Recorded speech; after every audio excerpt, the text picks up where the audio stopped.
پیغمبر بزرگوار هم میگویند، با شما انشاءالله ترجمه و تفسیر میکنم. خداوند اگر تا آن روز به من مهلت دهد. و الان با توفیق خداوند با جواب گفتن سوالات شما عزیزان عاشقان مدرسه محمدی شروع می نمایم. الحمد لله رب العالمین والصلاة والسلام على اشرف الانبیاء والمرسلین وعلى آله واصحابه اجمعین. اللهم يا ولي الاسلام والمسلمين ثبتنا على الاسلام حتى نلقاك. خدایا تو هستی پشتبان اسلام و مسلمانان، تو هستی صاحب اسلام و صاحب مسلمانان. خدایا اسلام عزیز ما را در تمام گوشه و کنار عالم بر بالای دیگر دینهای باطله غالب گردان. خدایا بندگان مسلمان تا در همه گوشه و کنار عالم در زیر حمایه خود نگه دار و بر بالای دشمنانشان فیروز گردان. آمین. السلام علیکم داملای شیرین سخن ایشان نورالدین جان. ما یک گروه مخلصان شما از شهرهای روسیه خواهان آنیم که در حق ما یک دعای خیر کنید.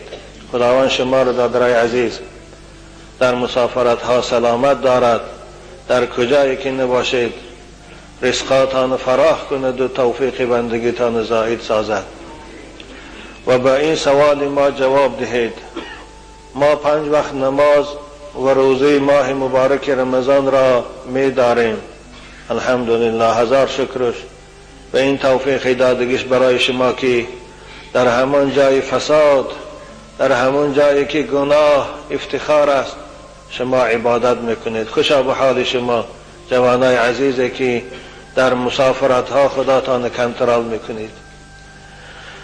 ما در یک سکلت کار میکنیم، آنجا جای هست که فقط عرق بار میکنیم و عرق میفراریم.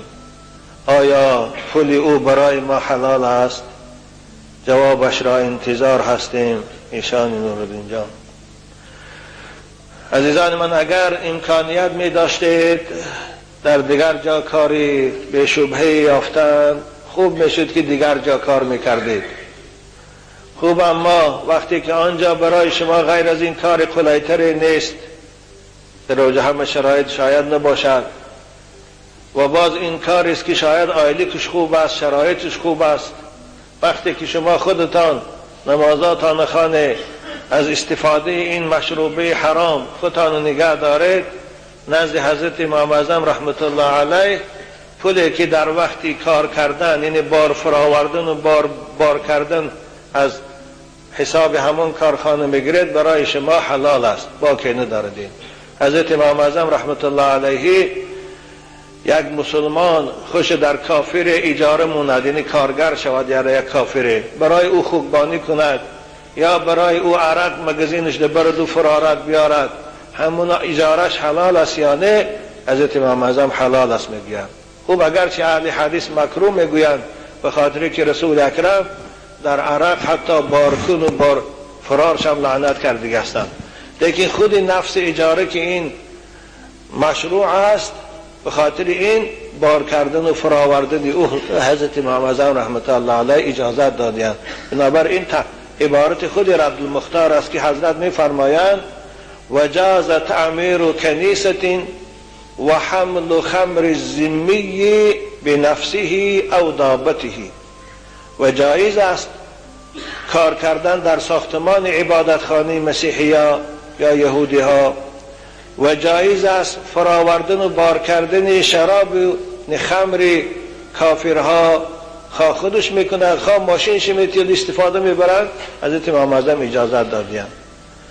اما به هر حال جمهور مکروه میگویند. من به شما توصیه میدم اگر دیگر جا کاری به شبهه یابید آنجا روید، و الا اگر غیر این کار خوب براتون آماده نباشد، تا وقتی کار خوب یافتن ضرر ندارد کار کنید، خودتان کنترل کنید، میشود دادرای عزیز. خداوند شما رو نگه دارد. خب السلام علیکم.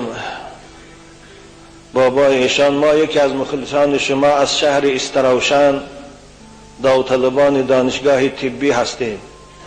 از شما خواهش میکنیم که در حق ما دعا کنید تا خداوند ما را و ایمان ما را محافظت کند از فتنه دشمنان اسلام. به شما سوال داشتیم از سبب آنکه دختران نیم عریان امروز بسیار شده‌اند و هر بار که چشممان به آنها میافتد خجالت میکشیم، چی کار کنیم؟ برادر عزیز، از سبب آنکه جامعه ما فاسد شدگی است، راهبران ما خوشان این فساد دوست می‌دارند، حتی طرفدار هستند، بنابر از دست من شما چیزی نمی‌بیاد. فقط وصیت من برای شما همون وصیت است که رسول اکرم برای علی کردند. حضرت علی را پیغمبر خدا گفتند یا علی لا تتبع النظرة النظرة فإن لك الأولى ولیست لك الثانیة.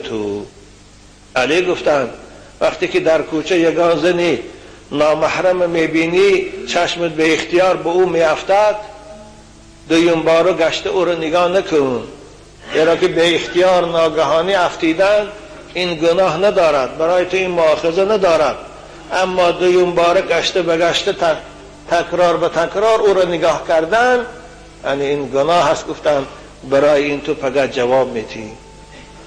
بنابر نصیحت منم برای شما جوانای عزیز این است که با او دخترهایی که عریانی در کوچه میگردند شما با هوس با شهوت به اونها نگاه نکنید. وقتی که چشتان به اونها میافتد مانندی که به یک شیطان رو پروشده باشه زمین تف کنید و چشمتان پایان کنید، طرف دیگر نگاه کنید، گذشته رفتن گیرید. این است وصیتی که رسول اکرم برای علی کردن و من برای شما میکنم. حالا که زمان علی در پیغمبر خدا فقط زنها را بعضی رویهاشان کشاده بود و خلاص، دیگر جاشان همش محکم بود. در اسلام کشاده بودن روی زن این عورت نیست. آن چیزی که من به او مایل هستم و این علماء اکثر مفسرها به این قائلند. اما اگر این زمان ما می بود رسول اکرم نمیدانم چی میگفتند. شاید دعا میکنن خدایا زمین گو فرو برد اینها را که دیگر نبینیم شان. از این سبب نصیحت من برای همه شما جوانای عزیز است که با این زنهای عریان و نیمه عریان، خواه تاجیک است و خواه روس، با هوس با ذوق با شهوت نگاه نکنه. پیغمبر میگن العینان تزنیان و زناهما النظر. دو چشم هم زنا میکنه. زنای چشم تماشای با هوس، تماشای با ذوق به دخترهای ناشناس، به زنهای عریان و نیمه عریان. خداوند جامعه ما را از اینها پاک گرداند. بابایشان آیا در مسجد سلام دادن جایز است یا نه؟ آره جایز است. وقتی که شما از در مسجد می‌درایید، خوب مسجد آدم باشد، به نمازخانه مشغولن یا به ذکر، خودتان السلام علیکم گویید و در آمده رفته شیشتن گیرید. کسانی به نماز مشغول هستند اونها در جواب سلام شما لازم نیست، نمازشان ادامه دادن گیرند، یا ذکر گفتی استادیان ذکرشان ادامه دادن گیرند. اما کسی که باید دیگر صحبت دارند مثل اکثر مسجدها در گپ زده میشینند، از در آمدگی شخص سلام کند، اونها لازم است که جواب سلام گردانند. آن چیزی که مفسرین کرام میگویند این است. من میدانم بعضی فتواها دست چگونه صاحب قنیه عالمگیری از اون نقل کرده است مسجد در آمدن سلام نکنیم، میگن بعضی فتوا، اما این اصل ندارد. این قولی ضعیف است، یعنی به اصل است، ما او را قبول نداریم. زیرا که قرآن در پروردگار در سوره نور آیه مبارکه میفرماید اعوذ بالله من الشیطان الرجیم و اذا دخلتم بیوتا فسلموا علی اهلهم تحیتا مبارکتا. آیه کلمه میبود. حضرت ابن عباس پرسیدن که مراد از بیوت چی است؟ خدا وقتی که شما خانه های می درایید، حضرت گفتن مراد از این بیوت المساجد، مسجد هاست. وقتی که مسجد میدرایه السلام علیکم گویه. اگر مسجد هیچ کس نباشد، شما اول شده مسجد در آمده هیچ کس نیست، چطور سلام میکنه؟ السلام علینا و علی عباد الله الصالحین. نمینه سلام کنید در آمده بعد نماز تحیه مسجد خوانید. در تفسیر قرطبی هم هست، تفسیر احکام در آیه سوره نور. بخوان ملاهایی که در این باب شبهه دارن خودشان مراجعه کنن، خوانن، نگاه کنن، در اونجا بیان کردی هستم میشن. بنابر آداب مسجد رایم همین است. وقتی که پای راست در مسجد میمونید السلام علیکم و رحمت الله گویید، اللهم صل علی محمد و علی آل محمد گویید. ثانی بعد دعا کنید اللهم اغفر لی ذنوبی و افتح لی ابواب رحمتیک. این دعا رو کنید خدایا گناههای من گذر، خدایا درهای رحمت بروی من کشاده گردان. این از آداب در آمدنی مسجد. بنابر او بعض ملاهای رو گپاشانه که مسجد در آمدن در سلام نکنید، او گپها رو شما گوش نکنید. خوب دیگر خواهشه که من از شما عاشقان مدرسه محمدی دارم این است که وقتی که شما از اینجا یک گپ از من میشنوید و من برای یک گپی که به شما میگم چندین کتاب ها رو میبینم ثانی به شما میگم، وقتی که در جای دیگر یک ملا یا یک نیمچه ملا یا یک ملا بچه یک گپی برعکس گپی من میزند، شما دو دیله نشوید، زود حیران نشوید. اولش که همون گیرست پیش من بیارید، خب اگر بیاد، لیکن نمی بیارد شما گپی کسی کشیدید به همون اخلاص دارید و گپی همون عمل کردن گیرید. خوب دیگر چیزی گوین که اونها جنگ و جنجال کردن. دو جمعه گذشته من کدام جوان از خانه بیرون کردم درباره چی؟ درباره کدام ملا وقتی بحث کرد او گفته زنها رو مسجد رویش درست نیست، این گفته درسته.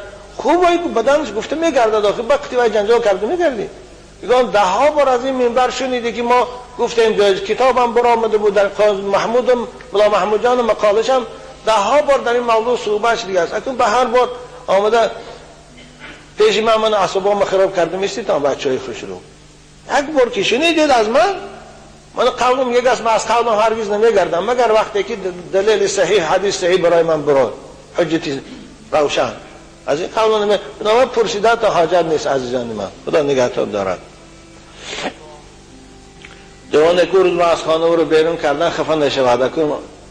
انسان هر حالت دارد دادرای عزیز. او یک بعضی از وقت حالتی از جمعه برآمده، من حالتی ناراحتیم است، خستگیم است، گپ بسیار زدن نمیخواهم، برای من خفه نشویتان.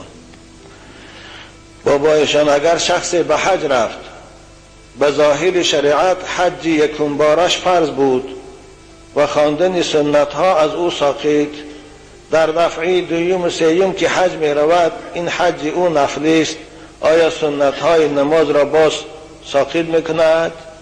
شما را خدا نگه دارد، شما را خدا نگه دارد. خوب دادر عزیز، سنت ترک کردنش برای مسافر است، فرق ندارد او سفر حج سفر حج فرضیش است یا سفر تجارت است یا سفر تماشا است اوریستی، یا اینکه دیون بار سوم برای زیارت حج میرد حج نفلی. هر حالت در سفر صاحب شریعت سنت ترک کردنش به ما رخصت داده است. اگر سفر شما سفر ناراحتی باشد، مثلا ایستگاه باشد، داخل پاییز باشد یا فرودگاه باشد که حضور دل ندارید، شما هم فرض خانه 2 رکعت می شود، سنت هست با ساقط. لیکن اگر افتو در مهمانخانه هستید یا که در مسجد رسول اکرم هستید یا در بیت الله هستید، اونجا هم فرض خوانید هم سنتات خوانید، زیرا 2 رکعت نماز بیت الله برابر 1500 رکعت نماز دیگه مسجد است. 2 رکعت نماز مسجد رسول اکرم برابر 1000 رکعت نماز دیگه مسجد است. اونجا سنتاتون هم خوانید. خوب برای خاطر آسانی اسلام در سفر رخصت داده است سنت نخواندن شب. اما باز آخی خودی شما عقل دارید، عقلتون کار فرمید. اما اگر مراد از این سنت روز عرفه شما در نظر داشته باشه، من روز جمعه عرفه پیشین خطی عصر یک وقت میخوانن، شام خطی خفتن یک وقت، این سنت ها ساقط است، این سنت ها رو نمیخوانن، نه سنتی پیش از پیشینه نه سنتی بعد پیشینه، اینا ساقط هستند. سنتاشو نمیخوانه، فقط فرض 2 رکعت فرض پیشین نمیخوانن، بعدی وای تکبیر میگن 2 رکعت فرض عصر میخوانن وقتی پیشیندن. ثانی با مزدلفه که آمدن ساعتهای 2 و 11 شب، شام در وقتش نمیخوره در حج. حاجی محترم گوش اندازه، مزدلفه که آمده ساعت خود 11 میشه، خود 12 شب میشه، ثانی اذان میگه 3 رکعت فرض شام میخوانه، سنتش نمیخوانه، بعد او با تکبیر میگه 2 رکعت فرض خفته نمیخوانه، ثانی با 3 رکعت ویتر، سنت ها اونجا ساقط هستیم.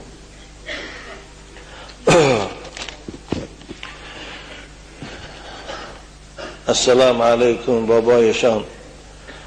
ما از ناحیه عبدالرحمن جامی از خداوند مهربان تنصیحاتی و سلامتی شما و همه اهل خاندانتان را خواهانیم. خداوند شما را هم برادران عزیز نگه دارد و سلامت باشید.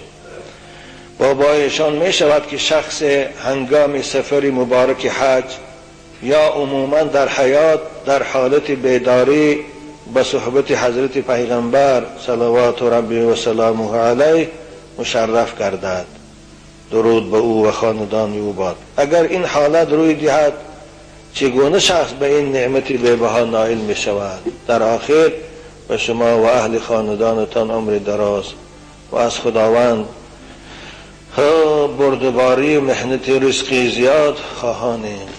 دادر عزیز، پیغمبر خدا را در بیداری دیدن و با او صحبت کردن ناممکن است.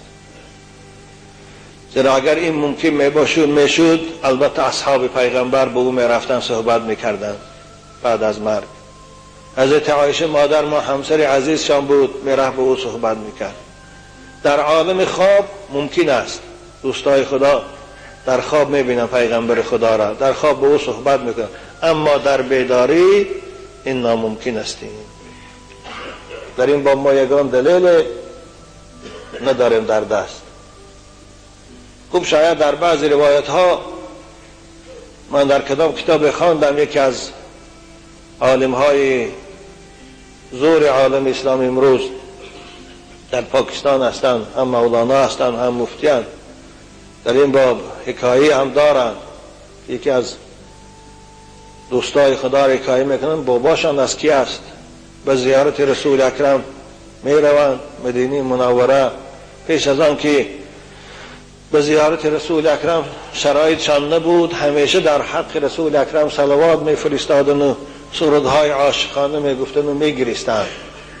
وقتی که به زیارت رسول اکرم در روضه مبارک مشرف شدند، حضرت عاشقانه این یک حالت بیخودی آمدن و به رسول اکرم صلوات ثانی یک شعر هم خواندند. یعنی گوینده این حکایه آدمی شوخی نیست، اون کس مولانا هم هست هم مفتی هستند، والله علم مفتی تهانوی باشند خشان. همون کس میگه وقتی که همین دوست خدا میگه این مناجات زیارت کردن، این مضمونی بیتشان همین بود که یا رسول الله من این وقت شرایط نداشتم از هندوستان به نزد شما بیام، بنابر من سلام خود درود خود به واسطه باد به واسطه شمال به شما میفرستادم و به واسطه ملائکه های رحمت الهی. اکنون که من امروز پایبوسی حجری شما برای من نصیب کردن، خدایا دست مبارک برای من بوسون. همینطور به خود یک مناجات کرد، میگه روضه رسول اکرم با میگه پاره شد دستی از داخل قبر رسول خدا برآمد و بوسه کرد. حضرت میگه قریب همونجا چند هزار آدم میگه این منظره رو مشاهده داشتن، در کتاب ها هست. خوبه که این برای ما این دلیل شده نمیتانذره که از رسول اکرم در این با ما چیزی نشونیدیم. خوب من به اینها باور دارم، این کرامات هستین میشودین، لیکن خداوند به هر کس نصیب نمیکند. این با مانند او بارین باز عاشق بودن در کار است و رسول اکرم رو دوست داشتن در کار است، سنتش شریعتش خدمت کردن در کار است. لیکن من شما رسول اکرم رو دوست می‌داریم، صلوات بسیار میفرستیم. پیغمبر خدا رو دوست می‌داری، سنتش ده عمل کن دادر عزیز. یگان سنت و مستحبات ترک نکن. همیشه هر روز 100 بار و 200 بار پیغمبر ده صلوات فرست. از شریعتش پشتیبانی کن، چه زور میرسیدگی به شریعت او بنده های خدا رو دعوت کن. تو انشاءالله عاشق رسول اکرم هستی، تو انشاءالله همراه پیغمبر خدا در جنت هستی. این است. حضرت ایشان مادرم بیمار است، مرا گفتند که مادرت را نزد فالبین ببر. من نمیبرم چون که میدانم مردن آدم را هیچ کس نمیداند، حتی پیغمبرها هم. فالبین ها از کجا میدانند؟ مادرم را من به نزد فالبین نبردم. شما بابایشان یک دعا دهید که شاید مادر من شفا یابد. بارک الله دادر عزیز، خیلی آدم به ایمانی بودی تو. از نزد فالبین های چی فایده نیست. خوب اگر مادر شما را خواهد که نزد طبیب او را برید، مانند طبیبای خلقی یا مانند دکترها او را برید، ثواب میگیرید دادر عزیز. اما نزد فالبین و نزد جادوگر و نزد علاوگردان و اینها اگر گوید، حتی مادرم گوید نبرید، شما گناهگار نمیشید دادر عزیز. خداوند این مادر عزیز شفای کامل کرد که فرزندی او از این خجالت خلاص شود و مادرش خرسند شود. زیرا پیغمبر خدا میگه من اتی کاهنا فقد کفر بما انزل علی محمد. کسی نزد فالبین رو و به گفته او باور کند، حتی اگر بگوید او راست میگوید، از اسلام خارج میشود، حتی کافر هم میشود. بنابراین نرویتان. باز میگن والله که فالبینایی چی نمیدانن و یا دروغ میگن. اگر و یا چیزی رو دانن یکم خوشم کسل نمیشن. اگر فالبینا چیزی رو دانن یکم خوشم کم بغل نمیشون، خوشان نمیمورن. همه کم بغل فالبینا هستن. از همه آدم خار به قدر همه فالبینا هستن. همتون نیست؟ با چی باید بالا رو میدونه باید؟ بابایشان من یک دختری 3 سال است که بیمار هستم، هیچ کس دردم را نیافت، نه دکتر نه طبیب. من را میگویند که تو بندی خدا دادی، تو کسبه داری، کسبت را ادامه ده. کسبه من طبیبی است.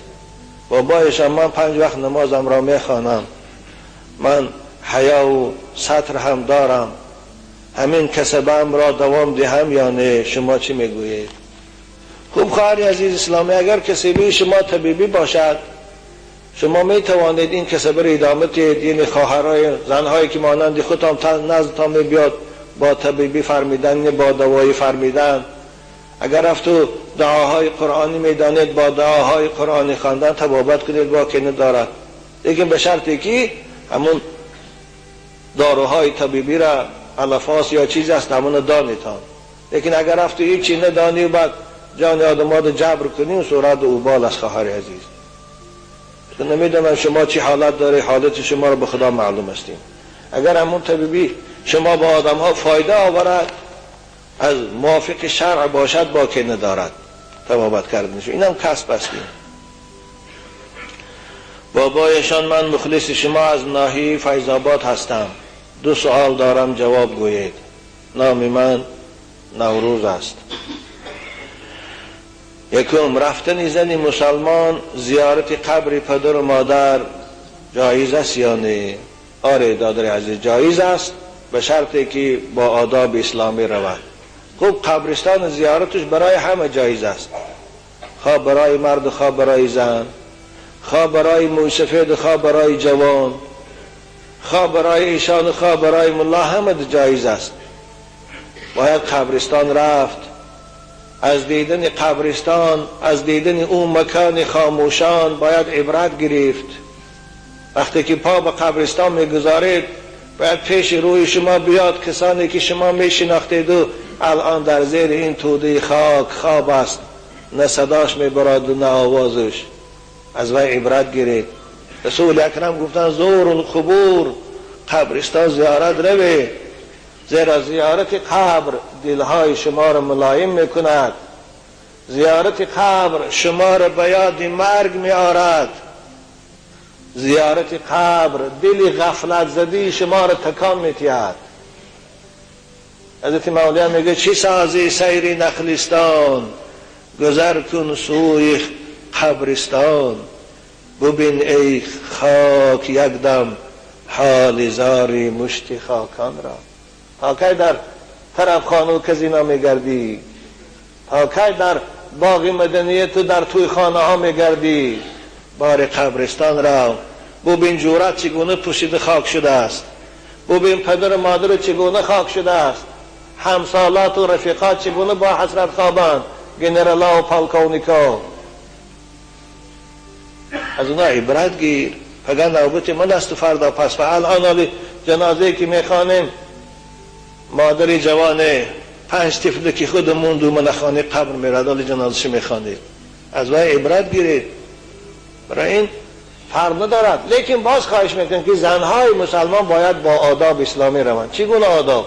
با حیا، یعنی با حجاب باشند، سراشان روی مال پیشی براشان محکم، کرته های آستیندار، روند نزد قبرستان السلام علیکم گویند، همون قبری که لازمشان از پیش او روند راستا ایستند، دستا پیشی بر، از قرآن چیزی میدانند خوانند، از قرآن نمیدانند چیزی که خوشم میدن سبحان الله والحمدلله استغفر الله خوانند، ثوابش به روح او هدیه کنند، ثانی آهسته آهسته گشته برند. این مقدار همه جایز است.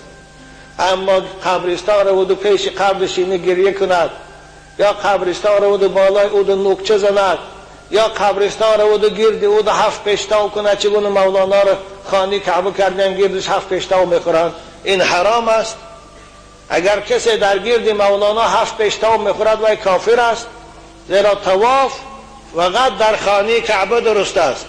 قرآن پروردگار ولیطوفوا بالبیت العتیق امر کرد که فقط خانه منه، خانه کعبه را گردش دور زنید، نه مزارا ده، نه مرده های پوسیده ده. اگر این تو باشه حرام است. نه برای مرد رخصت است نه برای زن، لیکن به خاطر عبرت باشه، به خاطر فاتحه باشه، ضرر ندارد. حتی بعضی عزیزان میگن که یکی از نیکی های فرزند برای پدر و مادر، یکی از خدمت های فرزند برای پدر و مادر بعد از مرگ زیارت قبر پدر و مادر است. قبر پدر و مادر زیارت، خصوصا بیگاهی جمعه یا سحری جمعه یا بیگاهی شنبه. این لحظه ها را ابن قیم هم، امام غزالی هم، صاحب شریعت الاسلام هم، کنز العباد هم رفتنش خوب است میگویند. زیارت قبر پدر و مادر فراموش نکنه جوانای عزیز. اونها از شما انتظار دارند. وقتی که شما نزد اونها میرین، اونها شما رو میبینن، شما رو میشناسند. اونها از آمدن شما با همسایه هاشون افتخار میکنند. مانند یک مادر و پدری که بچهش سالها خبرش نگیرد، چگونه در پیش همسایه ها خجالت است. همتا است. ارواح هم مانند همین هستیم.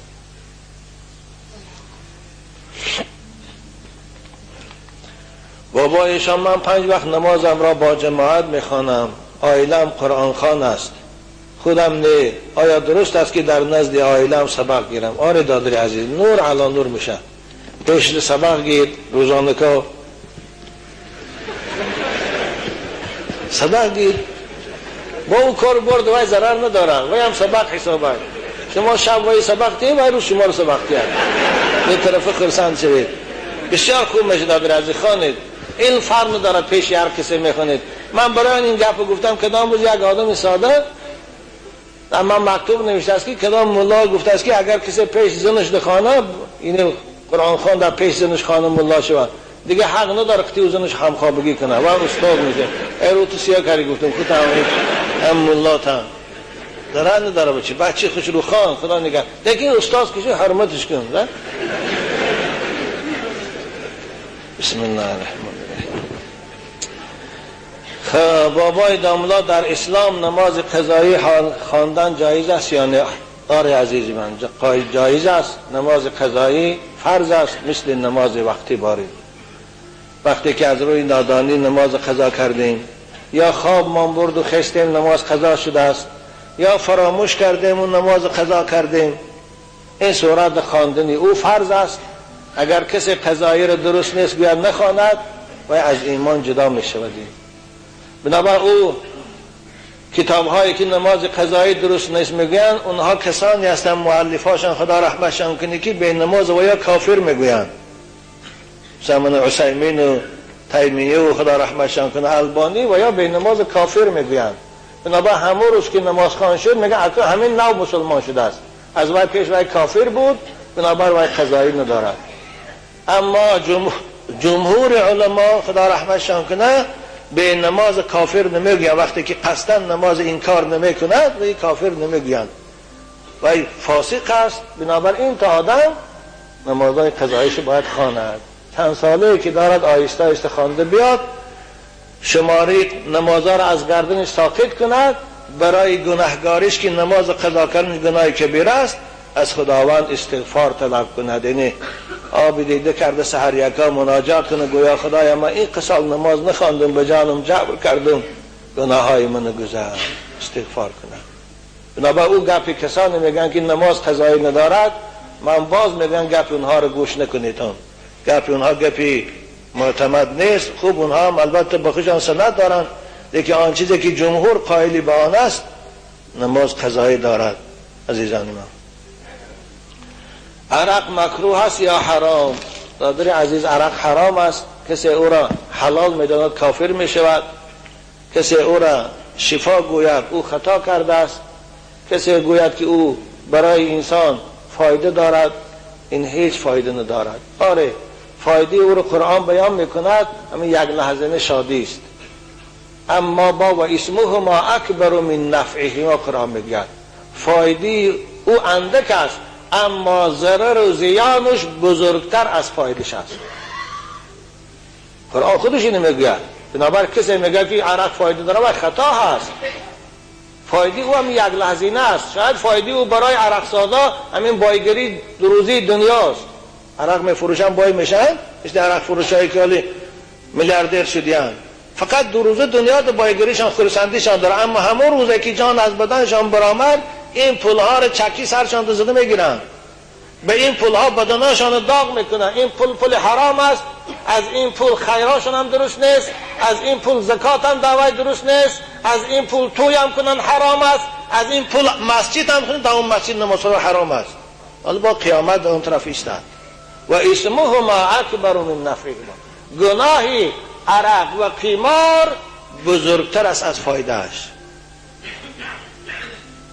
اما آیتی که آخر به خداوند و بالکلیه در سوره مائده عرق به حرامش قطعی کرد، برای تمام بندگانش امر کرد که فاجتنبوه، باز ایستید. بنابر هر کسی که بنده خدا هست بعد از نزول سوره مائده آیه مبارکی 91 بعد از عرق باز ایستد. عرق حرام است. اگر گوید که آب انگور است حلال است، کافر است او. اگر گوید ضرر ندارد، کافر است او. اگر گوید او می است، کافر است او. حکم خدا همین است. پیغمبر خدا عرق خورا رو کافر گفت است، من نگفتم. لا یشرب الخمر حین یشربها و هو مؤمن.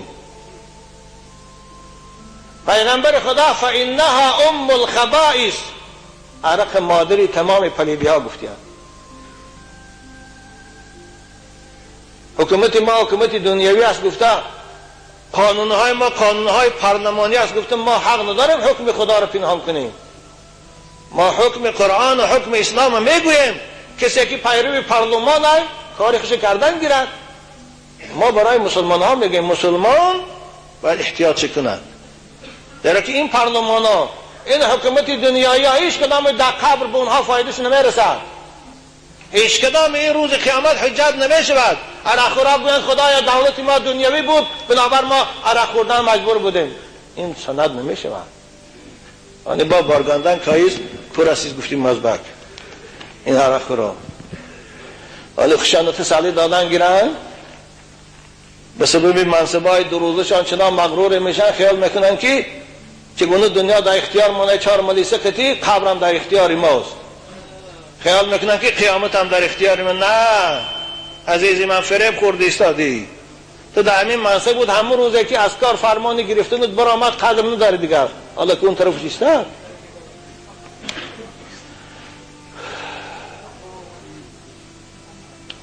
بابایشان وقتی که از روسیه آمدم یک خیشم به من گفت که پولت را به من ده، تو دور میکنی، من تاجرم به پول تو تجارت میکنم، سری هر $100 به تو 20 سامانی میدهم. من به او گفتم ساز فکر کن، 20 سامانی که وزبین نیست چگونه میتی؟ 20 سامانی وزبین نیست چگونه میتی؟ او گفت که نه وزبین نیست، یک روزه کاری من 2 ماه آیلی که تو میشود، یعنی 40 سوم میشه نه که گویم. اکنون من در 2 سال نمیدونم چند قدر پول از او گرفتم. بابایشان من درباره ریبا از کسیته های شما شنیدم، نه شب خوابم میبرد نه روز. شما به من گوید که همون پولهای گرفتگی من ریبا می باشد، اگر ریبا باشد من چیکار کنم و با کی دیهم که از آتش دوزخ خلاص شوم؟ خوشا به حال دادر عزیز، با این کم بغلید این قدر ترس دارید. وای به حال بایا که نه حرام فرق میکنن و نه حلالا، روشان سیاه. دادر عزیز، او پولی که شما به او برادرتان دادید وای ریبا نیست، زیرا که او برادر از شما قرض گفته نگرفته است. وای گفته است که پولت به من ته، من تجارت میکنم. این مضاربه میگن دادر عزیز، تجارت میکنم، از حساب تجارتم 20 سامانی شما رو میتیم. این مضاربه میگن، این در شریعت درست است. این ریبا همین میگن که وای پول از شما قرض میگرفت، مثلا میگه که شما هم پولتان به من قرض دهید، من هر ماه فائز 20 سامانی شما رو میتیم. این صورت این ریبا میشه، این حرام است.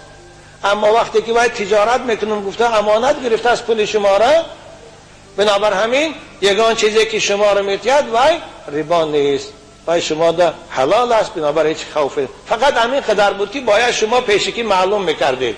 اما برادرتان میگه دادر عزیز یا همسایه تو گو که از همین پولی من چند قدر تو یک ماه درآمد داری؟ اگر میگو که مثلا 50 سوم درآمد دارم، خوب میگو 20 سومش از من، 30 سومش از تو، یا 10 سومش از من، یا 40 سومش از تو. این مضاربه است، این حلال است، باقی نداره. خوب به هر حال این پول شما دادر عزیز اونقدر شبهناک نیست، گرفتن ضرر نداره. نادامی که قرض نیست و ریبا نیست. بابا ایشان در اسلام میگویند که مادر چیزی که خواست یا گفت باید ادا کنیم، لیکن مادر و پدرم، خودم و زنم و دخترم نمازخوان، زنم سطر پوش می باشد. مادر من می خواهد که من با زنم جدا شوم، من با زنم جدا شوم، از حساب آن که او دیگر فرزند نمی یابد. شما چی گفتنی دارید و اسلام چی می گوید؟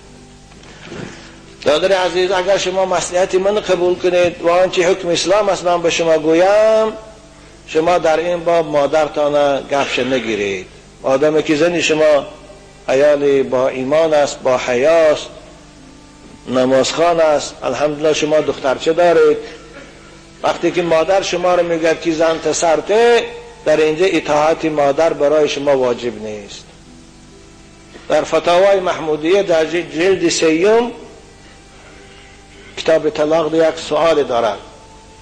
سوال این است که مادر و پدر از فرزند خود طلب میکنند که همسرت را طلاق بده، آیا برای این فرزند واجب است که اطاعت از پدر و مادر کند؟ سوال همین است. جواب میگه مولانا خدا نظر خدا رحمتشان کنه که اطاعت از پدر و مادر در اینجا واجب نیست. این فرزند همسر خودش سر نتید، بلکه با او زندگی شیرین خودش ادامه تید و فقط پدر و مادرش هم خدمتش کند، حرمتش به جا بیارد. اگر ما با مادر و پدر سخت گیرن که ما تو را عاق میکنیم، عاق هم نمیشه. این مولانا ابوالحیان در نفل مفتش سوال میکنه، همینه که پدر یا مادر فرزندش مجبور کند که زن تسرته، اگر سر نتید گناهگار میشود یا نه؟ مولانا ابوالحیان میگن نه، گناهگار نمیشود. خوب اینجا شاید بعضی ملاها حدیث ها بسیار برآمده بختی کلیلی، هر چه تا آدم دعوای ملایی دارد، شاید در حدیث کدامش خوانده باشن که حضرت عمر پسرشان گفتن عبدالله ابن عمر که زن تسرته، عبدالله ابن عمر زنش سر داد که حالا که عبدالله اقرار میکنه که من همسرم دوست میداشتم، برای من خیلی محبوبه بود. شارح های حدیث این حدیث بیان میکنن، میگن که حضرت عبدالله ابن عمر با گفت پدرشان زنشان سر نداده بودند، وقتی که عمر گفت حضرت عبدالله زنش سر نداد. وقتی که رسول اکرم شنیدن پیغمبر خدا با عبدالله رو فریاد کردن گفتن عبدالله همسرت سرته. وقتی که عمر خفه شد ایستاده است. اینجا حضرت عبدالله ابن عمر به خاطر آنکه اطاعت پیغمبر واجب است به خاطر رسول اکرم شده همسرشان جدا شدن. بنابراین اونجا نمیشه این حدیث به انسان دلیل کرد.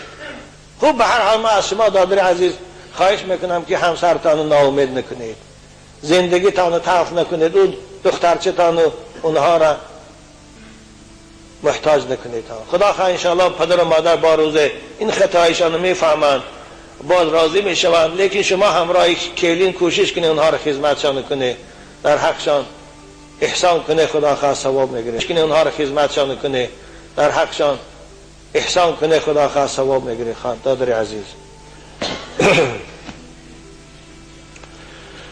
خب بابا ایشان من از شما پرسیدنی هم که از جولی که قربایی آب کوری و همین آب طهارت کنی درست است یا نه؟ جوابش را انتظارم. آره درست است دادر عزیز. پس مونده آدمی طاهر است و سور الآدمی طاهرون. آدم فرق نداره، خواه جوگی است، خواه جهود است، خواه مسیحی است، خواه مسلمان است، خواه زنک است و خواه مردک است، پس مونده او طاهر. مثلا از ستیل فوکش مونده یک آدم آب خورد کی نباشد وای باقی مانده آب او را خوریم هم درست است، طهارت هم کنیم هم درست است، لباس هم شویم هم درست است، خوب که باشه اوقات هم کنیم هم درست استیم. فقط فقها در یک حالت عرق نوشیدگی آدم، شخصی که عرق نوشیدو حالا دهانش بوی عرق دارد، لباش نوشیدگی نیست، بعد نوشیدن عرق اگر کاسه آب خورد ان هوای پس موندهش حرام است. شرمنده ها عرق رو فهمانه کن. من بجای باشم در یادم اما عرق دیگه نمیبرم، توبه میکنم، من بس میکنم، پس موندی عرق خور حرام بدن. فتوا دو میگه من نمیگم دادر عزیز من خفه نشو عرق رو، اگه خفه نشو من پروایی ندارم، خدا من از اونها هرگز محتاج نکنه. پس موندی عرق نوش حرامه، حتی عرق بدنش هم حرامه. باور میکنی فتوا دو میگه که عرق نوش شب خواه رفت و عرق کرد بدنش، خورتش از عرقش تر شد یا پراستین جای خواب تر شد، هوای به نماز های بابای نماز خوان نمیشه. خوب ایزا کشنه عرق رو. لیکن جوله که قربایی ده آب نوشی زران دارد، نوش بابا خمینه چارت کردن بشن. بابا ایشان من یک مخلص دائمی شما هستم، یک سوال دارم. بعضی ملاها میگویند که روز چهارشنبه و یک شنبه باید به زن خود خانه‌داری نکنی. التماس جواب درستش را گویید. اگر مخلص من باشی در این با من چند بار پیشتر هم گفته بودم. همین غریمی چی هنر نداری خودت همین گپ هر ملا رو بعد گرفته میشن. او همسری خودت از چیکار داره ملا در تو؟ چهارشنبه میکنی پنجشنبه یک خلاده مگه شب جمعه خوشش نمیاد به فرای خواد. هر شب یک شنبه میکنه باید درست نیست. این گپ خطا است دادر عزیز. باور کنید اسلام در این گپ ها نیست. فقط هم ملای میگه اونها حقیقت اسلام رو نمیدونن. اونها هم اسلام عزیز هم مسخره کردن. رسول اکرم صلی الله علیه و سلم پرسیدن که ماذا یحل لی من امرأتی؟ پیغمبر بزرگواران همسری من برای من کجاش حلال است؟ حضرت همه جاش برای تو حلال است گفتن. هر وقتی که میخوای خودش خانه‌داری کن برای تو حلال است گفتن. ببینی همه جاش برای تو حلال است گفتن. همه جاش فهمیده؟ یا خیلی همین ساده هم با میره گشت میپرسن باهاشون هم خیلی کنیم چی میشه. خودی خدا کردن چی میشه؟ آیا سادی بند نشه واقعی عصر 21 شدی دادن. آبا کافر ما رو میخندن مسلمان ها حقی موندن گفتن. برای همین عزیزان من رسول اکرم پرسیدن صحابه که ماذا یحل لی من امرأتی؟ از همسری من براش کجاش حلال است برای من؟ حضرت همه جاش برای تو حلال است. هر کاری میکنی حلال است الا النکاح، مگر همخوابگی در حالت حیض. حالت حیض گفتن همخوابگی یعنی علاقه جنسی کردن برای تو حرام است. نکاح مراد از حیض است. شارح حدیث میگن دیگه حدیث رسول اکرم اینو با شرط دادن. در حالت حیض همخوابگی حرام است و این چنین خانه‌داری کردن از عقیب خانم این حرام است. غیر این دیگر هر کاری میکنی هر شبه که میکنی حلال است برای تو. او خدا رحمت کنه، آدمای قدیم شیخ بودن، خدا رحمتشان کنه، آدمای خوب بودن. گپای وی در 4 کتاب هستن، یا 4 کتاب کل ما یه وقتا میخوندم و هوا خدا رحمت کنه می از صاحب 4 کتاب ما هر کجا نکره راسته دروغه فلان شب ما درست نیست، فلان شب عید کنی 60 چلیکه بشو. هم بیچاره خودش همه رو زنگ که رفتن نداشته و همه هر چی رو بانه کرد نمیشه در کتاب بود. خدا نگهتان داره. فقط از زنا خودتان کنترل کنه بچه های عزیز. دیگر همسر شما برای شما حلال است. اعوذ بالله من الشیطان الرجیم. نساؤکم حرث لکم فأتوا حرثکم ان شئتم وقدموا لانفسکم واتقوا الله واعلموا انکم ملاقوه وبشر المؤمنین. خدا در این آیه مبارکه میگه همسرای شما برای شما حکم زمین کشت دارند. مانند که زمین کش میکنه، زمین خودت هست، ای بالا جفت کار پایان بیایی، از این طرف جفت کار بالا میری، یا پرمکاری خود کردن گرافید. فقط تخم تکار در همون زمین حاصل خیزش. بنابراین این آیه کلمه صراحتا دلالت میکنه در عقیب کردن زن حرام است. در این تخم باید در جای کاری که حاصل تیادا کنیم. همتا هست؟ بنابراین خداوند حرث لکم گفت است فأتوا حرثکم ان شئتم. همسری تو زمین خودت چکلی میخوای کردن گیر. بیچاره مولا خدا رحمتش کنه. بابای مولا گو خودت هنر نداره ما را من نکن. همه خیلیش گو. السلام علیکم بابایشان. من یک برادری ما به ما گفت که اگر شما حرام بودن پول ناس یا سیگاریت را به ما با دلیل گویید من ناس فروشی و استعمال ناس و سیگار را بس میکنم. خواهش میکنم بابایشان جان پاسخش را شما دهید. در حق من یک خواهر اسلامی خودتان دعای خیر کنید. خواهر عزیز خداوند شما را نگه دارد. ناس و پاپیراس در مکروگیشان شبهه نیست، هر دو مکروه هستند.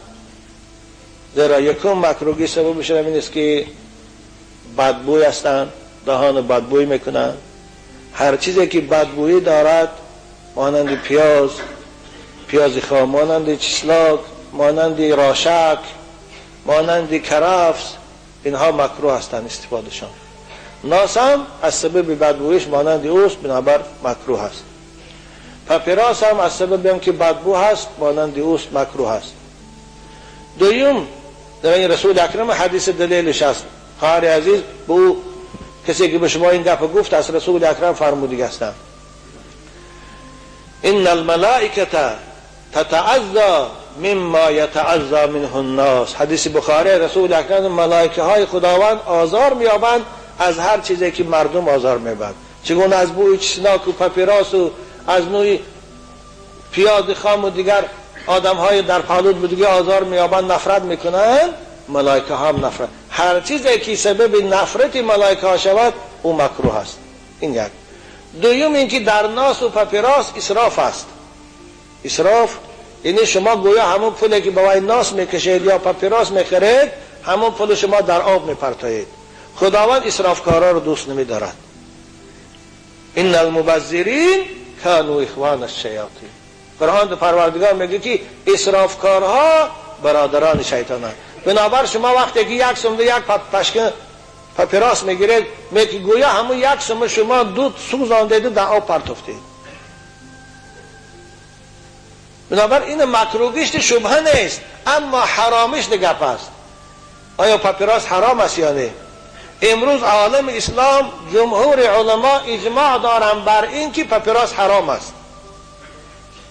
با دلیل های زیاد اثبات کرده هستند از حدیث رسول اکرم، از آیات، از اجماع که پاپیراس حرام است. به خاطر چی؟ به خاطر آنکه زهرآلود است، زیان آور است. امروز اگر شما تلویزیون‌ها رو تماشا کنید اکثر دنیای مترقی پیش رفته در جایهای جمعیتی پاپیراس کشی رو من کرده سادین هم هست نمیمونم. به خاطر چی؟ به خاطر زیان آور زهرآلود بودنش. دودی او زهرآلود است. رسول اکرم لا ضرر ولا ضرار، هر چیزی که ضرر دارد او حرام است. این حدیث رسول اکرم است. سوسیالگاهی انگلیس حساب کرده برآمدیان مقاله در گزیتی چیز خواندم، قربانی های دود سیگار زایدتر از قربانی های اواری ها بوده است، صدمه های اتومبیلی بوده است. ببینید اینه کسانی که با دود سیگار زهرآلود شده مردی استادیان شمارشان زایدتر بوده است از کسانی که در صدمه اتومبیلیش کشته میشوند. وقتی که زیانش معلوم است، وقتی که او رو زهرآلود بود، همین علف زهرآلود ببینه علف است اما حرام است. به خاطر چی؟ به خاطر که کشنده است انسان است. زهر آخر هم پاپیروس هم تنباکو هم زهر است. آدم به سلفه گرفتار میکنه اول، بعد سلفه با انسانی کسلی سیل میکند، بعد وای چند روز پس میبینی بعد چی؟ کسلی بعد رگ و چون میکشی. خواهر عزیز این قرآن حرام کرده است. اعوذ بالله من الشیطان الرجیم ولا تبذر تبذیرا، اسراف نکنه، این پول اسرافش است. ولا تلقوا بایدیکم الی التهلکه، این آیه مبارکه را مفسرات دلیل میکنه برای حرامی پاپیراس که هر چیزی که سبب زیان بدن شماست، سبب هلاکت جسم شماست و شما استفاده نبره. خدا گفتی صدای در دیگر جا خدا میگه ولا تقتلوا انفسکم ان الله کان بكم رحیما، شما خودتان به دست خودتان نکشه. آخر این پاپیراس کشا خودشان به دست خودشان کشتی استادن. شما یگان دختر پرسه که آیا همه پاپیراس سیگار فایده دارد یا نه؟ تمامی طبیبان میگن فایده نداره، زهر آلوده است. خوب ما قول فقها را الدخان حرام میگن و شما اعتبار بنگیریم. بعد این آیه های کلمه، این حدیث رسول اکرم دلالت به حرامی سیگار. بنابر وقتی که کشیدن سیگارت حرام عزیزان من، فروخته پولش هم گرفتن حرام است. ان الله اذا حرم اکل شیء حرم ثمنه، وقتی که خداوند یک چیز خوش استفادهش حرام کرد، او را پولش گرفته استفاده بردنش هم حرام کرد. من عرق حرام است، کسی فروخته خودش هم که ننوشد پولش گرفت پولش حرام است. پاپیراس هم من حکم داره خواهر عزیز. بنابر به او برادر گو به جانش جبر نکنه. جوانای عزیز من به همه شما عاشقان مدرسه محمدی باز خواهش میکنم که از کشیدن ناس و پاپیراس خداتان نگه دارید. دندانهای چون پخت سفید خود، چون صدف زیبای خود علتی نکنید، ضرب نکنید. دهان خوشبوتانه بدبو نکنید. خانه ناسی و باششگاهی کرگس‌های کیست. شما جای آدمی ناسکش سحری خیزه خبر گرد تگی سر چند جا توف کرد دیگر رنگی چیزی کرگسا بونیم. السلام علیکم بابایشان. از هشتک کشی پسر همسایه که کفتر بازی میکند به داد آمدم. بابایشان کفتر بازی چه حکم دارد؟ یک دو ملا را پرسیدن جواب عنیق نگفتند. کفتر بازی عزیزان ما یک بازی بیهوده است، یک بازی است که نه به سلامتی فایده دارد، نه روح آدم خرسند میکند، نه ارگانیسمی سال آدم به قوت میکند. یک بازی بیهوده است. این بازی است که رسول اکرم از این ما و شما را منع کرده است. شما جوانای عزیز بازی میکنه، شناوری یاد گیره، آب بازی رو یاد گیره، گرز برداری رو یاد گیره، فوتبال و والیبال رو یاد گیره، شما گوشتینگیری رو یاد گیره، اسدوانی رو یاد گیره، نیزه بازی رو یاد گیره، تیر اندازی رو یاد گیره. این است که رسول اکرم شما را ترغیب کرده. آخر همین یک آدمی به عقل، انسان بهترین موجودات است. انسان گل زیباست در این عالم هستی. همین آدمی زیبا اکفای یا پرنده که خوب شکست دویده گردد، این شرمندگی است. آدمی هوشیار این کار نمیکنه مگر دیوانه بشقی راست کنه. باز بالا این شمس الدین ذهبی در باب لواطت فصل لواطت داره، در باب گناه کبیره حضرت میگه 7 چیز، 7 کار است که در بین مسلمان ها رواج یافته است، از پسموند از کارهایی است که قوم لوط میکردند. یعنی میراث قوم لوط است. قوم لوط میدونی ها؟ نمیدونی؟ ولی امریکا دو برام داره که اروپا ده گلوبایا همه گلوبایا رو قوم لوط میگم چند. 7 چیز از میراث اونهاست. خوب این گفی من نیست، گم شمسیانی ذهبی است، این در قرطبی هم هست، تفسیر قرطبی دارم، سوره اعراف تفسیرش ده، ولوطا اذ قال لقومه ده. یکی از اونها رو حضرت میگن چی؟ بازی کردن با کفتر، با کفتر بازی کردن، فشفش کردن. این میراث است که از همون کنته های قوم لوط مونده. دوم عزیزان من، سگ بازی یا سگ جنگاندازی میکنن که سگ میبرن جنگ میاندازن، این هم از همونها موندگی است. پیغمبر خدا جنگ انداختنی دو حیوان است، خواه سگ است، خواه کشکار است، خواه بوق است، این نه کرد دیگه هستند. من سگار جنگ میاندازن چیکار دل به دایره ورزا میگن خیلی کسلمنده هستند. اگر هویار کوه هم بشه همون گمولویا هستند، گمولای گلوبویا. سنگ جنگ اندازی، پشکار جنگ اندازی، کبوتر بازی، باید چی بود؟ خیلی همین در خروس جنگ اندازی. به هر حال 7 نوع بازی است که فقها این منع کردیان، برای مسلمان لایق نیست که به اونها تقلید کرده کنند. یکی از اونها همون کفتر است. حتی من صاحبی چیزا میگن من لعب بالحمام لم یمت حتی یذوق الفقر. من لعب بالحمام، کسی کفتر بازی میکند، لم یمت حتی یذوق الفقر، او نمیمرد تا اول فقیر میشود، محتاج میشود، کمبغل میشود و میمرد. یعنی از این روایت شمس الدین ذهبی میبرد که کفتر باز آخرش کمبغل میشود، کفتر باز آخرش فقیر میشود، نادار و محتاج شده بر میمرد. نبا عزیزان من نکنید تا این کارا را، خدا نگهتان دارد. بعضی آدم ها از اچیسنای پاروب آدمی را آورده به زراعت هایشان میدهند، میفروشند. آیا این مکروه است؟ نه مکروه نیست، ضرر ندارد. پاروب خواه پاروب آدمی است، خواه پاروب مال است، در زمین استفاده بردنش رخصت است. حتی من پاروب آدمی را هم خوب میشود اگر با خاک آمیخته کنن، پوستان و سانی برآورده فروشند یا زمینشان، این هیچ خیلی کراهت نداره. حتی حضرت امام اعظم میگه وصح بیع العذرة خالصة. حضرت امام اعظم میگه حتی همون نجاست انسانی را، پاروب انسانی را خالص تنها خوشن به آلدرش به خاک فروشت جایز است میگه. بنابراین من حالی وقتا شنیدم آدما پاروبای مالاشون میفروشن، اون وقت گاز نیست، سویت کی نیست، دولت ما دموکراتی دنیوی آخی، سویت نداریم، گاز نداریم، از فرمه ها تپک میخرند. یک پرسه یعنی سرگی نگاه و ترش 200 سامانی شده سازید میبرن تپل. همه حلال است، این حلال است با که داره میشن.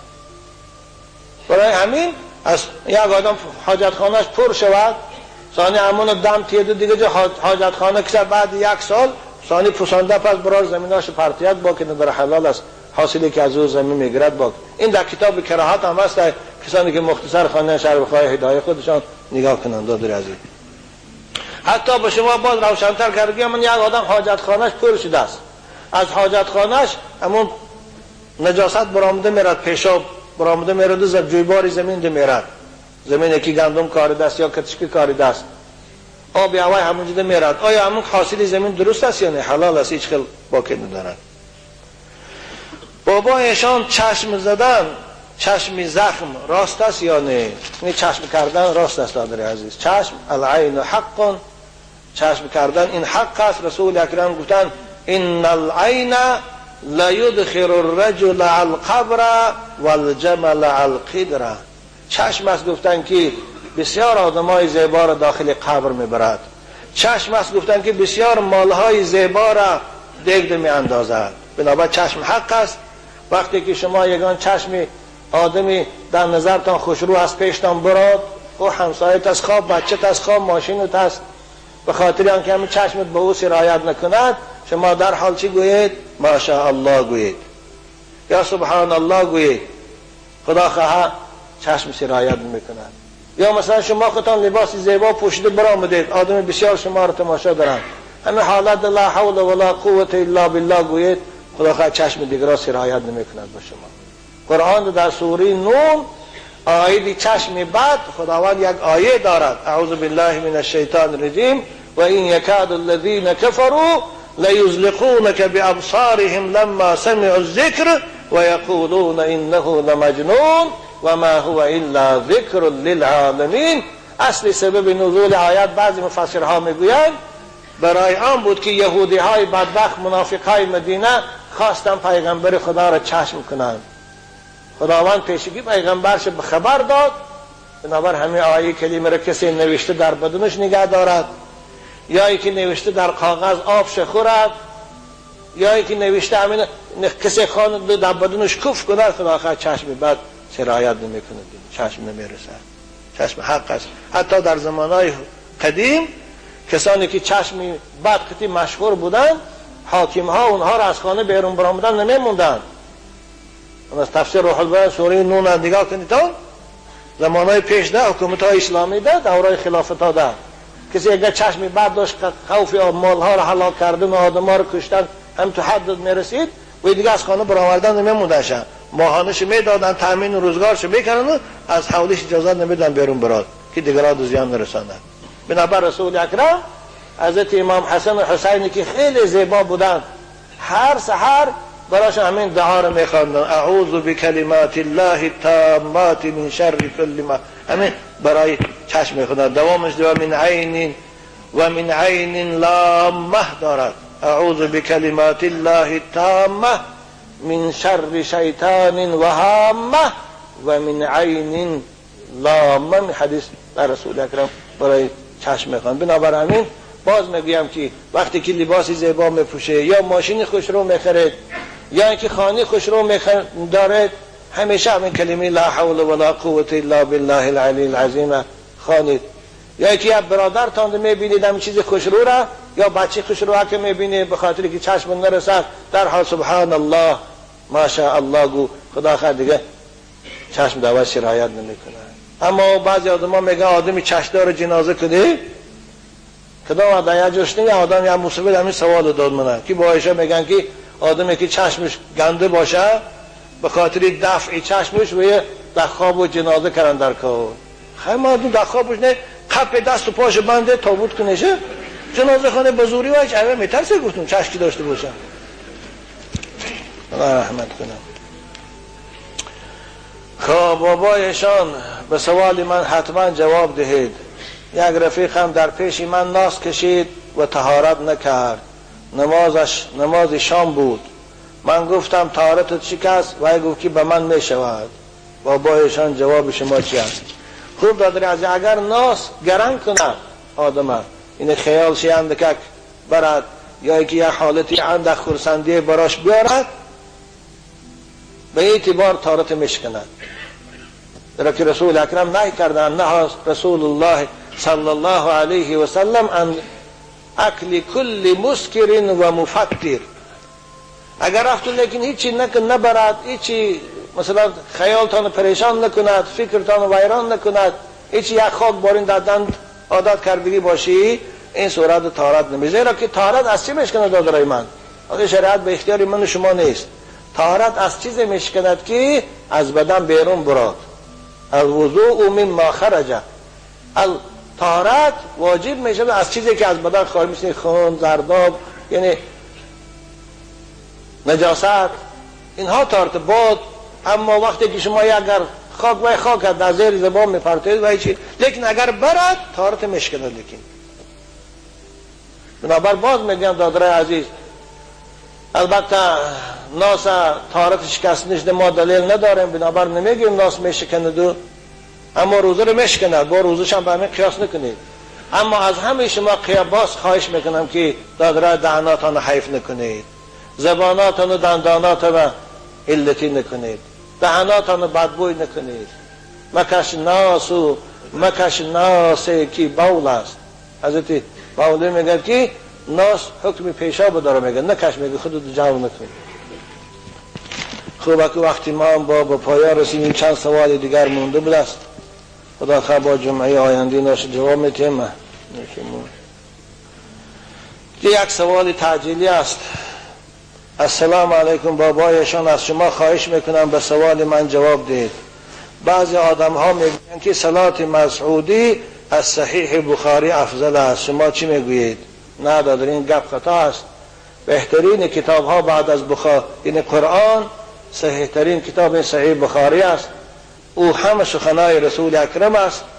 بنابر همین دیگه 4 کتاب و صحیح این صلات مسعودی و دیگران از او بالا دانستن بسیار به احترامی به سخن رسول اکرم است. آیا صحیح صلات مسعودی و فتوای معتبر است و هم کتاب خوب است، لیکن نمیشود او را به صحیح بخاری برابر کرد عزیزان من. نه اینکه صحیح بخاری، صحیح مسلم هم همین حکم دارد، ابو داود هم، ترمذی هم، ابن ماجه هم، سنن امام احمد هم همش همین حکم دارد.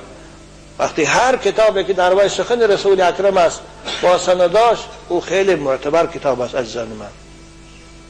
بابایشان ملائکه ها عقل دارن یا نه؟ دادر عزیز من 1 ساعت زایدتر در همین باب ملائکه ها صحبت دارم در نوارها که پر احوال ملائکه ها را به چند قسم تقسیم شدنشان و به کدام کارها مشغول بودنشان من بیان کرده استم. بتانی همون نوار دسترس کنی، گوش کنی. خوب خلاصش همین است که ملائکه ها عقل دارند.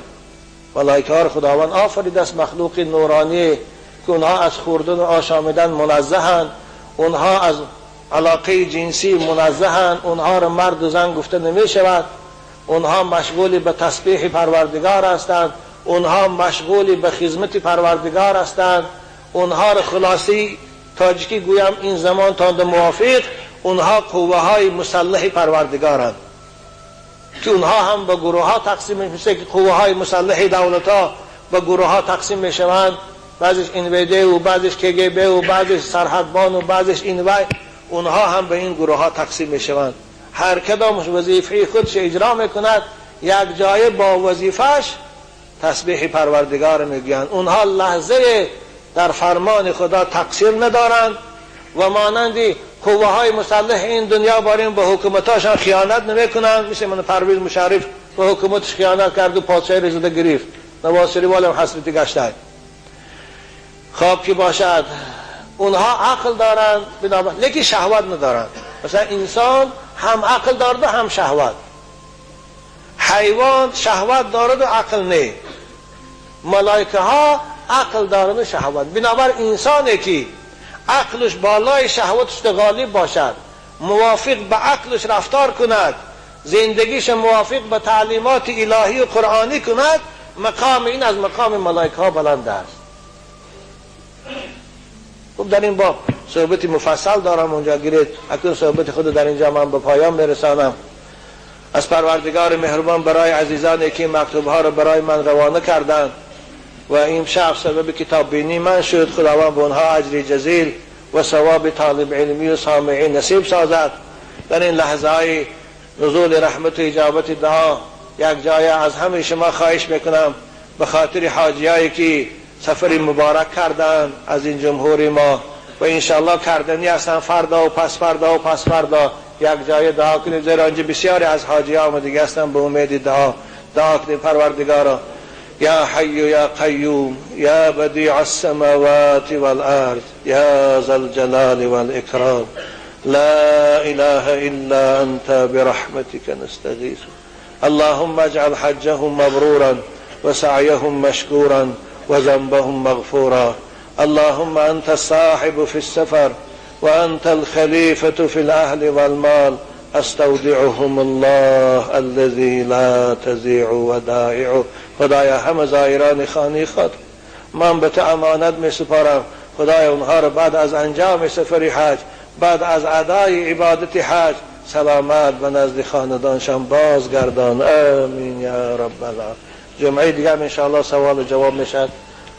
باز خواهش میکنم کسی استودنتش که بلیتش و کلیدش گم کرده باشد اینجاست بیاد گیرد.